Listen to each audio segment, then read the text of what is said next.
오늘 말씀은 열왕기하 9장 27절부터 37절, 제목은 예후의 덫에 걸린 자들입니다. 오므리로 이어진 북왕국의 악함은 아합을 통해 절정을 이뤘습니다. 아합이 우상 수출국의 상징이었던 시돈의 이세벨과 결혼함으로 인해 배교의 길은 최절정을 치닫습니다. 여로보암부터 시작된 북왕국의 이스라엘은 불행하게도 처음부터 악했습니다. 그렇지만 아합과 이세벨과는 달랐죠. 모든 사람들은 죄인인지라 범죄가 특별할 것도 없겠지만 그래도 아합과 이세벨은 두고 볼 수가 없었습니다. 그만큼 하나님의 인내의 영역 밖이었던 것이죠. 결국 하나님은 아합 가문을 없애기로 하십니다. 그 일을 위해 선택받은 사람이 예후라고 했습니다. 저는 개인적으로 북왕국 이스라엘에서 유일하게 선할 수 있었던 사람이 예후라고 생각합니다. 예후의 시작은 하나님의 뜻에 어긋나지 않았습니다. 그렇기 때문에 그 분위기를 이어갔다면 정말로 역사적인 흔적을 남길 뻔했던 겁니다. 어쨌든 예후는 하나님의 뜻을 따라 아합의 아들 요람을 제거합니다. 그런데 요람이 있었던 그 자리에 남왕국의 아하시아도 있었죠. 그도 하나님 보시기에 선한 것이 하나도 없었습니다. 그가 얼마나 큰 문제의 사람이었는가를 알게 하는 것이 요람과 함께 했다는 겁니다. 그러니 그도 요람과 함께 제거되는 것이 자연스럽지 않겠습니까? 아하시아는 요람이 처형 당하는 것을 보자 혼비백산했을 겁니다.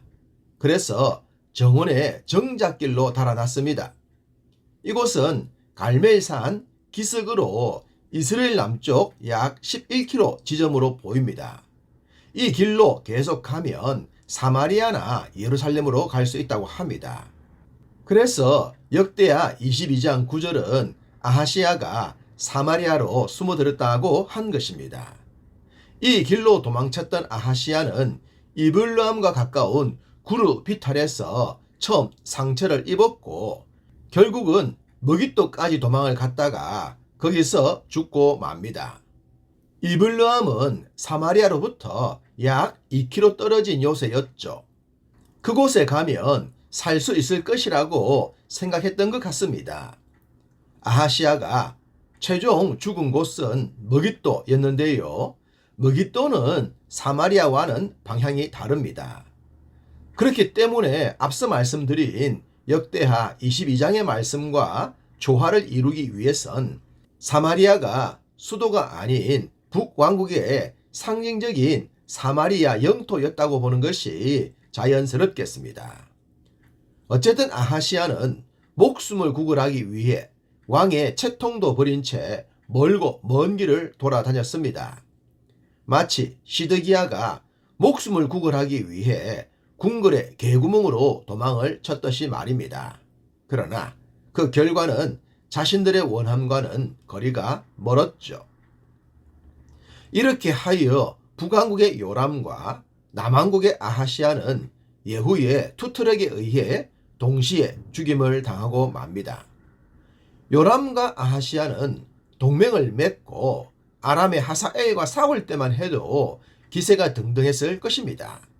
두 나라가 힘을 합치면 못할 것이 없다고 생각을 했겠죠. 당연히 자신들의 삶이 이렇게 비참하게 끝날 것은 상상도 하지 못했을 겁니다.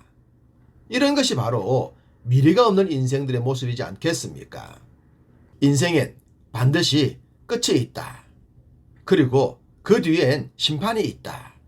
이것을 아는 인생과 모르는 인생은 결이 다를 수밖에 없습니다. 현재도 행복해야 하겠지만 미래도 행복해야 합니다. 그러기 위해선 인생의 주관자이신 하나님을 신뢰해야 하는 것입니다.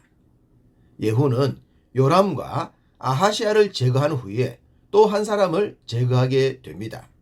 그는 아합의 아내이며 아하시아의 어머니였던 이세벨입니다. 북왕국 이스라엘을 우상의 구렁텅이로 몰아넣었던 원흉이죠. 예후가 이스라엘로 돌아왔을 때 눈 화장을 하고 머리를 꾸미고 있었던 이세벨이 내려다 보았습니다. 그리곤 말했죠. 주인을 죽인 너 시므리여 평안하냐? 라고 말입니다. 이세벨은 예후를 시므리로 불렀습니다. 시므리는 단 7일 왕위에 올랐던 사람이죠. 예후를 이 시므리에 빗대 야유를 한 것입니다. 이세벨이라는 이 여자 정말로 소름이 끼칠 정도로 밥맛이 없어 보입니다. 예후는 그런 이세벨을 쳐다보면서 내 편이 될 자가 누구냐 라고 외쳤습니다. 연이어 그를 내려 던지라고 했죠. 그러자 현 상황을 잘 알고 있었던 이세벨 곁의 사람들이 이세벨을 내려 던져버립니다. 이세벨은 최측근 사람들에 의해 버림당해 죽고 맙니다. 이스라엘 망대 높은 곳에서 떨어진 이세벨은 땅에 떨어짐과 동시에 그의 시신 조각들이 사방으로 튀게 됩니다. 그리고 사람들에 의해 처참하게 짓밟히고 맙니다. 그런 이세벨을 뒤로 한 채 승리의 잔치를 끝낸 예후는 그래도 왕의 딸이었던 이세벨을 장사해주라고 합니다. 그러나 신하들은 이세벨의 두골과 발과 손 외에는 찾지 못합니다. 야생 개들이 먹어버렸는데 엘리야의 예언이 성취가 된 것입니다. 이렇게 하여 요람과 아하시아와 이세벨은 예후에 의해 제거당하고 맙니다. 화살에 염통이 꿰뚫렸던 요람, 죽으라고 도망치다 죽임당한 아하시아, 높은 망대에서 떨어져 시신조차 찾을 수 없게 사라진 이세벨, 모두가 부끄러운 종말을 맞이하고 말았습니다. 하나님의 법을 무시하고 죄악된 삶을 산 인생들의 종말이라고 할까요? 이런 불행한 삶을 살았던 자들의 모습을 우리는 반면교사로 삼아야 합니다. 힘들고 어려움도 있겠지만 주의 뜻을 굳게 붙듭시다. 그리하여 오늘도 내일도 행복해지는 삶 살아가기를 간절히 소망합니다.